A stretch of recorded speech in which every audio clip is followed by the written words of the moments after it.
ini orang ngeludah arahnya ke masjid. Bukan ngeludahin masjid, bukan.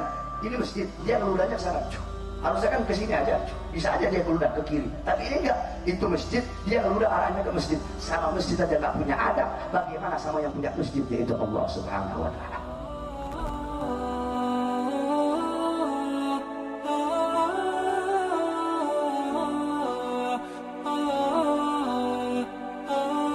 Dapat saya sebutkan satu persatu. Yang besar tak dihimbau gelar, yang kecil tak dapat disebut nama. Insya Allah kita semua dimuliakan Allah Subhanahu wa Ta'ala. Amin ya Rabbal Alamin. Sepanjang umur saya, selama menyampaikan tausiah, melihat orang berziarah ramai-ramai ini, rasanya cuma di 3 tempat saja. Di Ma'la, di Baki, sama di Langgam. Di Ma'la karena orang haji, di Baki karena orang ziarah ke makam Nabi, tapi di Langgam merupakan tradisi dan saya pertama kali ikut, walaupun ceramah ke Langgam sudah beberapa kali, tapi khusus ziarah menjelang Ramadan inilah baru datang pertama kali. Pada kesempatan ini ada 10 poin yang ingin saya sampaikan supaya mudah kita dan anak cucu mengingatnya. Poin yang pertama, kuntu nahaitukum an ziaratil kubur. Dulu aku melarang kamu ziarah kubur, kata Nabi. Dulu zaman awal-awal Islam dilarang berziarah kubur. Karena waktu itu orang ziarah kubur hanya untuk sombong menyombong. Hai fulan bin fulan yang perang tak pernah luka. Hai fulan bin fulan yang kaya raya. Hai fulan yang fulan banyak harta, banyak kuasa. Itulah yang disindir Allah dalam surat Alhaakumut Takatsur. Kamu sombong menyombong hatta zurtumul maqabir. Sampai di kubur pun kamu tetap juga sombong menyombong. Tapi kemudian ketika ziarah kubur, turiqul qulub, melembutkan hati. Tudmi'ul ain, kalau sudah hati lembut meneteskan air mata. Tazkiratan lil maut, mengingatkan kepada mati. Maka hadis yang melarang ziarah kubur itu hukumnya mansukh. Mansukh artinya terhapus. Maka kata Nabi, fazuruha, silahkanlah kamu berziarah kubur. Maka Nabi SAW menziarahi kubur ibunya Aminah, dan dia dibawa oleh Aminah menziarahi kuburnya ayahnya Abdullah. Dan Nabi beberapa hari menjelang sebelum meninggal dunia berziarah ke makam sahabat syuhada Uhud. Kalau kita ke Masjid Nabawi terus berjalan ke belakang, sampailah di Uhud. Nabi berziarah ke Uhud beberapa hari menjelang menghadap Allah Subhanahu wa Ta'ala, seolah-olah dia mengucapkan selamat tinggal kepada orang-orang yang ada di Uhud. Jadi tentang masalah ziarah kubur tak ada ikhtilaf di antara ulama. Kita boleh berselisih pendapat kalau pada masalah itu ada ikhtilaf. Boleh kata Maliki, tak boleh kata Hambali. Boleh kata Syafi'i, tak boleh kata Hanafi. Adapun tentang ziarah kubur, maka hadis qauli, hadis fi'li. Hadis qauli, fazuruha, ziarah kuburlah kamu. Hadis fi'li, perbuatan Nabi Muhammad SAW. Maka tak ada yang bisa mengelak daripada berbuat perbuatan ziarah kubur, karena dua-dua dalil menunjukkan tentang disunnahkannya berziarah ke makam orang-orang beriman. Ini poin yang pertama. Poin yang kedua, Nabi SAW tidak menyebutkan waktu tertentu, tak menyebutkan batas tertentu. Maka ini pernah ditanyakan kepada ulama Al-Azhar namanya Syekh Atiyah Saqar. Beliau menjawabnya dalam kitab Fatawa Al-Azhar. Syekh, apa hukumnya berziarah pada waktu tertentu menjelang Ramadan, pagi Idul Fitri? Maka kata Syekh Atiyah Saqar, berziarah kubur itu hukumnya umum, maka berlakulah hukum umum. Jadi orang berziarah terserah dia, mau pagi, mau petang, mau siang, mau malam, mau menjelang Ramadan, mau di bulan Ramadan, mau menjelang Idul Fitri, mau di pagi Idul Fitri, maka silakan ziarah. Adapun hadis yang melarang la'anallahu zuwari zuwaratil kubur. Allah melaknat perempuan yang berziarah kubur. Bunyi kalimatnya, Allah melaknat zuwaratil kubur, perempuan yang ziarah kubur. Maka sesungguhnya di situ ada kronologisnya. Ada seorang perempuan, anaknya meninggal, lalu dia ziarah pagi, ziarah petang, ziarah siang, ziarah malam untuk mempersedih-sedih diri. Ada seorang perempuan yang suaminya meninggal, diziarahinya tiap hari hanya untuk membuat dirinya semakin berduka, semakin bersedih, lalu kemudian niyahah meratap. Maka Nabi mengatakan, la'anallahu zuwaratil kubur. Allah melaknat mereka yang selalu ziarah kubur hanya untuk mempersedih-sedih diri. Adapun berziarah kubur untuk mengambil pelajaran, maka sesungguhnya kita amat sangat dianjurkan. Waktunya tidak terikat dengan apapun, maka bebas kapan saja. Hari baik, bulan mulia. Poin yang ketiga, adapun berziarah kubur menjelang Ramadan, maka sesungguhnya bulan mulia ini mesti disambut dengan kesucian hati. Disucikan hati dengan berzikir, tadi sudah. Disucikan hati dengan tabligh akbar pengajian selepas subuh, tadi sudah. Maka disucikan hati dengan mengingat mati. Wa kafa bil mauti wa'idha. Cukuplah kematian itu sebagai nasihat. Ada nasihat yang berbunyi menggelegar, khutbah hari Jumat. Ada nasihat yang disampaikan alim ulama dalam bentuk nasihat. Ada nasihat yang tak berbunyi, yang tak bersuara. Ada nasihat yang tak berkata-kata. Nasihat bukan yang dituliskan tinta pena di atas kertas. Nasihat yang tidak bersuara, tak berhuruf. Nasihat itu diam. Nasihat itu adalah kematian. Maka sebelum Ramadan berziarah, supaya hati mengingat mati, maka lebih khusyuk ibadah Ramadannya. Seakan-akan inilah Ramadan yang terakhir. Semakin berziarah di kubur sebelum Ramadan, menguatkan keyakinan bahwa dia akan mati menghadap Allah. Rumah tinggal, kendaraan tinggal, keluarga tinggal, yang dibawa hanya amal. Yarji usnani, yang dua balik ke rumah. Maluhu, hartanya pulang ke rumah. Ahluhu, anak cucu menantu istri suami kawan sahabat andai tolan jiran tetangga, semuanya pulang ke rumah. Wa yabqa wahidun, yang tinggal cuma satu. Wa amaluhu, amal itulah yang tinggal. Jadi hanya dengan mendengar ceramah dari ustadz, kadang masuk telinga kiri, keluar telinga kanan, bahkan kadang tak masuk sama sekali. Dari telinga kanan mau masuk, dari kanan itu juga dia keluar. Tapi begitu melihat langsung dengan mata, beda antara yang didengar telinga dengan menengok langsung mata. Kenal engkau dengan Ustadz Somad? Kenal. Dari mana engkau kenal? Aku dengar suara ceramahnya. Kenal kau dengan Ustadz Somad? Kenal. Dari mana engkau kenal? Aku tengok balehonya. Kenal kau dengan Ustadz Somad? Kenal. Dari mana engkau kenal? Aku tonton TV YouTube-nya. Tapi begitu melihat langsung berbeda. Begitu juga dengan ziarah ini. Maka sesungguhnya dengan langsung datang ke kubur, duduk di samping kubur, berziarah di kubur, maka kita melihat langsung nyata bahwa orang-orang tua kita itu, maaf beribu maaf, mereka sudah pindah ke alam yang lain, tinggallah semuanya. Maka ini memberikan pelajaran yang lebih dalam daripada hanya sekedar mendengar cerita ceramah.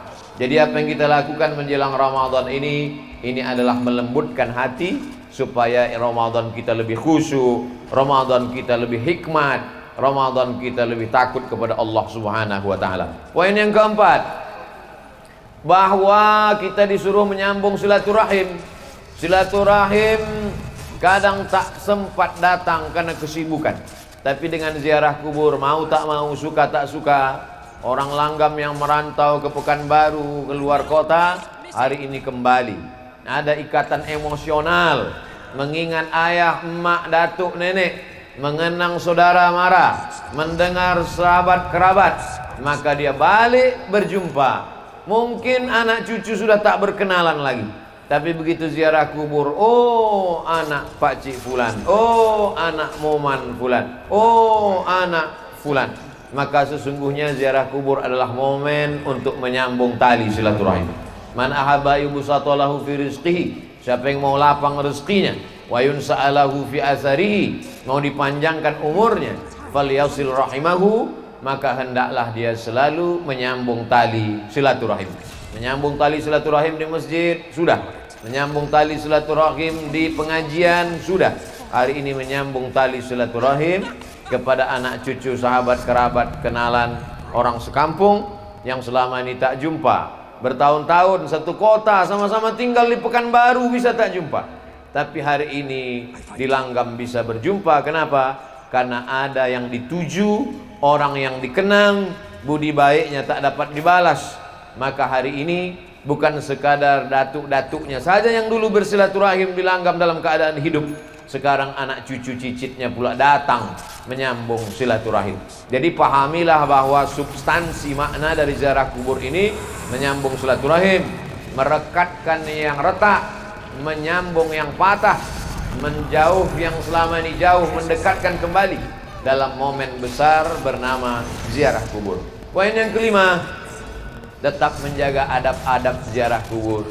Ketika sampai di kubur mengucapkan salam. Assalamualaikum ya ahlad diyar minal mu'minin wa inna insyaallahu bikum lahiqun yarhamullahul mustaqdimina wal mustakhirin nas'alullah lana walakumul afiyah. Alangkah baiknya ditulis. Ini ada pamflet di depan rapat masyarakat Kecamatan Langgam, tempat pemakaman umum Kelurahan Langgam. Tulisan-tulisan lambang Kabupaten Pelalawan, cantik, indah. Cuma saya khawatir anak cucu kita tak tahu doa salam ke kubur. Cantik kalau kita tambah tulisan Assalamualaikum ya ahlad diyar minal mu'minin wa inna insyaallahu bikum lahiqun yarhamullahul mustaqdimina wal mustakhirin nas'alullah lana walakumul afiyah. Rupanya tak ditulis karena orang Langgam sudah hafal semuanya. Ustaz Somad aja yang merasa tak hafal karena sesuatu yang dibuat anak cucu cicit melihat, mereka ambil gambar, mereka share ke kawan sahabat, menjadi amal jariah. Man sanna fil islami sunnatan hasanatan, siapa yang membuat tradisi yang baik, falahu ajruha, dia dapat pahalanya, wa ajru man amila biha, anak cucu cicit yang melakukannya mengalir pahalanya. Siapalah agaknya orang Langgam yang punya ide dulu di awal-awal. Dimulai pagi mandi bersih-bersih berlimau di tepi sungai. Selepas itu mengajak sahabat, kerabat, tetangga berziarah. Dilanjutkan anaknya, dilanjutkan cucunya, meninggal dia, mengalir pahalanya karena tradisi yang baik-baik. Siapa pula lah agaknya yang mengajarkan anak cucu tradisi tak baik. Setiap hari lahirnya diundangnya keyboard tunggal, mabuk-mabuk sampai tengah malam. Dilanjutkan anak cucunya, mengalir jugalah dosa jariahnya.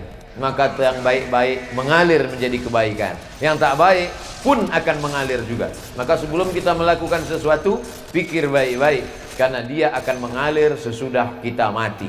Alhamdulillah, hari ini kita sedang melihat bagaimana datuk nenek, orang tua kita dulu membuat sesuatu yang baik, mengalir sampai hari ini. Poin yang keenam, li ayyajlisa ahadukum ala jamratin minan nar. Kamu duduk di atas batu dari api neraka. Fatuhriqu thiyabahu. Duduk di atas batu dari api neraka, apinya membakar baju sampai tembus ke daging, ke tulang. Khairun, lebih baik, min an yajlisa ala qabrin, daripada melangkahi kubur. Duduk memijak, maka tetap kita jaga. Kita tetap berada di tepi, samping kiri, samping kanan, bagian kepala, bagian kaki. Kalau nampak anak-anak kita ada menginjak, kita ajarkan. Lebih baik duduk di atas batu dari api neraka, terbakar kulit sampai tulang belulang, lebih baik daripada duduk di atas kubur. Maka kita jaga adab-adab ini. Alhamdulillah kubur kita tidak terlalu rapat padat. Seperti di Pekanbaru saya lihat beberapa kubur sampai tak ada tempat berjalan lagi. Maka kita harap tetap ada jalan di tengah, tetap ada jarak, supaya kita tidak jatuh dalam perbuatan yang dilarang oleh Rasulullah sallallahu alaihi wasallam. Lalu kemudian poin yang ke-7. Habis ini nanti kita akan membaca surah Yasin, wal Qur'anil Hakim, innaka laminal mursalin. Sampaikah pahala bacaan kita yang akan kita baca ini nanti? Berkelailah antara yang membaca dengan yang tak mau membaca. Padahal yang membaca itu pun tak dapat membuktikan bahwa Yasinnya itu sampai. Dan yang mengatakan tak sampai pun tak juga bisa membuktikan bahwa Yasinnya itu tak sampai. Itu kata Ustadz Zul tadi, bukan kata saya. Yang mengatakan bacaan Yasin ini sampai, mana buktinya? Tak ada reportnya di SMS. Yang mengatakan tak sampai pun tak juga bisa membuktikan. Lalu kita bertengkar masalah apa? Dalil. Apa dalil imam yang mengatakan sampai? Kata yang mengatakan sampai, Nabi ziarah kubur, diambilnya pelepah korma, ditusukkannya ke makam. Sahabat bertanya, kenapa kau tusukkan pelepah korma ini ya Rasulullah? Kata Nabi, la'allallah an yukhaffifa azabahuma ma lam yaibasa.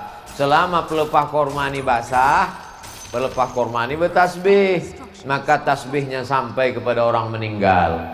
Dari hadis ini kata Imam Nawawi, hadisnya ada dalam Sahih Muslim. Kalau kita baca Sahih Muslim, baca penjelasannya dalam Syarah Sahih Muslim. Namanya kitab Al-Minhaj, Syarah Sahih Muslim Ibnul Hajjaj. Kata Imam Nawawi, kalau tasbih pelepah korma sampai, maka bacaan Quran orang beriman lebih utama, lebih sampai. Karena orang beriman lebih mulia dari pokok kurma. Jadi kalau ada orang mengatakan bacaan Yasin tak sampai, berarti dia mengatakan Abdul Somad lebih buruk daripada pelepah kurma. Kalau tasbih saja sampai, apalagi baca Quran? Baca Quran lebih mulia dari tasbih. Kalau tasbih pelepah korma sampai, apalagi baca Quran Abdul Somad. Begitu kata Imam Nawawi dalam kitab Al-Minhaj, Syarah Sahih Muslim Ibnul Hajjaj. Jadi kita masalah dalil. Cara yang terbaik adalah menghormati pendapat orang. Ustadz yakin sampai, saya yakin sampai. Tiap malam Jumat saya bacakan Yasin untuk almarhumah, almarhum orang tua. Masalah bahwa ada berbeda pendapat, maka kita mengikut yang disampaikan oleh para ulama. Ati'ullah, taat kepada Allah, wa ati'ur rasul, taat kepada Rasulullah SAW, wa ulil amri. Ulil amri di situ kata sebagian ulama adalah ulil amri, para ulama yang mengerti dengan dalil. Maka kata Imam Nawawi dalam kitab Al-Azkar, wa in khatimul Qur'ana, kalau dibacakannya sekhatam Quran, fahuwa hasanun, paling elok afdal sekhatam Quran 30 juz. Kalau tak sanggup 30 juz, maka hatinya Quran. Likulli syai'in qalbun, segala sesuatu punya hati. Wa qalbul Quran Yasin, hatinya Al-Quran adalah Yasin. Itulah maka dipilih nanti Ustadz Somad, tausiahnya hanya 30 menit saja. Habis itu nanti kita akan baca Yasin wal Quranil Hakim. Tak sanggup juga baca Yasin, bagi yang hari ini datang terlambat, mau cepat balik ke Pekanbaru, bacakan Ummul Quran Al-Fatihah. Paling afdal sekhatam Quran. Nanti bulan Ramadan tiap malam 1 juz, 1 hari 1 juz. Habis sholat zuhur 2 lembar, habis asar 2 lembar, habis maghrib 2 lembar, habis isya 2 lembar, habis tahajud 2 lembar. 10 lembar 1 malam, 1 juz, 1 bulan khatam. Sesudah itu hadiahkan pahalanya. Allahumma awfil thawaba ma qara'tuhu. Tak bisa pakai bahasa Arab, bahasa Indonesia. Sampaikanlah pahala bacaan Quranku sekhatam. Tak sanggup sekhatam, baca hatinya Quran Yasin. Tak sanggup juga Yasin, paling pendek Al-Fatihah. Fatihah pun tak sanggup juga, hati-hati. Apa yang kita lakukan pada orang tua kita, itu yang akan dilakukan anak kita untuk kita. Apa yang kita lakukan hari ini, dilanjutkan oleh anak cucu kita. Orang yang tak mau mengirim, dikhawatirkan nanti setelah dia mati, anak cucunya pun tak juga akan mengenang dia sebagai balasan. Na'udzubillah. Poin yang ke-9, bahwa orang tua yang sudah meninggal itu macam orang hanyut di sungai. Orang yang hanyut itu semua dia pegang. Rumput yang lapuk pun ditarik. Orang yang hanyut itu semua dia tarik. Galah yang patah pun dia tarik. Begitulah mereka menunggu doa-doa dari anak-anak cucu mereka. Ustadz Abdul Somad kemari kan tak ada keluarga yang punya hubungan nasab di Langgam. Apa sampai doa Ustadz Somad nanti ketika mendoakan datuk nenek keluarga kami yang ada di Langgam? Sampai. Mana dalilnya? Aisyah ketika ziarah ke makam Baqi di Madinah, kata Nabi, doakan mereka Aisyah, assalamualaikum ya ahlad diyar, keselamatan untuk kalian wahai penghuni kubur. Padahal Aisyah tak punya hubungan dengan mereka yang ada di Madinah. Itulah dalil menunjukkan bahwa doa sesama orang beriman sampai. Adapun orang mengatakan yang sampai hanya 3 saja. Shadaqatun jariyah, sedekah jariyah. Wa ilmun yuntafa'u bi, ilmu yang bermanfaat. Waladun solihun, anak yang soleh. Maka sesungguhnya hadis itu bercerita bukan membatasi amal. Hadis itu cerita tentang amal kita yang hidup, sesudah kita meninggal putus. Abdul Somad hidup, amalnya berjalan. Abdul Somad nanti bisa sholat, Abdul Somad nanti bisa puasa, Abdul Somad nanti bisa baca Quran. Tapi setelah meninggal dunia tidak lagi wajib, putus. Tapi ada amal yang tetap mengalir. Anaknya mengalir doanya, sedekahnya mengalir, yang jadi masjid, surau, langgar, musola, rumah Quran, rumah tahfiz, pondok pesantren, tanah wakaf. Ilmunya diamalkan jamaah, mengalir. Jadi maksudnya amal kita mengalir. Adapun amal orang hidup kepada orang meninggal dunia, maka tak ada ikhtilaf. Kalaulah amal orang hidup tak sampai kepada orang meninggal dunia, maka tak ada solat jenazah. Karena solat jenazah itu adalah amal orang hidup kepada orang meninggal. Kalau ada orang nanti menolak, jangan kau doakan karena doamu tak sampai. Kalau begitu nanti dia mati, jangan disolatkan jenazah, karena solat jenazah adalah doa orang hidup kepada orang meninggal. Abdul Somad meninggal dunia, lalu kemudian orang langgam datang mendoakan, Allahumma ighfir lahu warhamhu wa'afi, Allahu Akbar, Al-Fatihah, Allahu Akbar, salawat, Allahu Akbar, Allahumma ighfir lahu warhamhu wa'afi wa'fu anhu, Allahu Akbar, Allahumma la tahrimna ajrahu. Maka takbir kedua dengan takbir ketiga dengan takbir keempat, takbir yang pertama baca Quran, Al-Fatihah, itu menunjukkan Al-Fatihah sampai. Takbir yang kedua salawat, zikir, itu menunjukkan zikir sampai. Takbir ketiga keempat doa, itu menunjukkan doa sampai dari orang hidup kepada orang meninggal dunia. Karena yang sholat jenazah itu semuanya orang hidup, dan semuanya tak punya hubungan nasab kepada yang meninggal. Yang punya hubungan nasab, yang tak punya hubungan nasab, sama-sama sampai. Ini menurut argumentasi para ulama yang mengatakan sampai. Poin yang ke-9, bahwa tidak hanya amal badan yang sampai. Datanglah saat bertanya kepada Rasulullah, ummi matat, emak saya mati meninggal dunia, apa atasaddaqu anha, kalau saya bersedekah, sampaikah sedekah ini untuk almarhum almarhumah? Kata Nabi, tasaddaq, sedekahlah saat, sedekahlah saat, sedekahmu sampai untuk almarhum. Ayu sadaqatu afdal, apa sedekah yang paling afdal? Kata Nabi, saqyul ma, sedekah yang paling afdal adalah memberi air minum. Sedang air minum sampai, apalagi lah rebus jagung sampai. Dulu ambo dibawa Buya Fadli Rahman ke Langgam nih, dikasihnya waktu itu rotannya warna coklat, ini rotan lah hijau pula nampak. Sampai sedekah makanan sampai, maka siapkan sedekah makanan untuk buka puasa nanti. Hadiahkan pahalanya untuk almarhum almarhumah. Nanti tabung duit berkurban, hadiahkan pahalanya untuk almarhum almarhumah. Maka sedekah baca Quran sampai, baca Yasin sampai. Begitu juga dengan sedekah kurban sampai. Begitu juga kurban, mana dalilnya kurban itu sampai Buya? Nabi mengatakan waktu menyembelih, Allahumma hadza an Muhammad wa ali Muhammad, kupotong kurban ini untuk Muhammad dan untuk keluarga Muhammad. Itu menunjukkan kurban pun sampai. Sedekah makanan, air minum, mana dalilnya sampai? Hadis Sa'ad, kata Nabi, tasaddaq, sedekahlah Sa'ad, sedekahmu sampai kepada almarhumah ibumu. Yang paling afdal saqyul ma, memberikan air minum.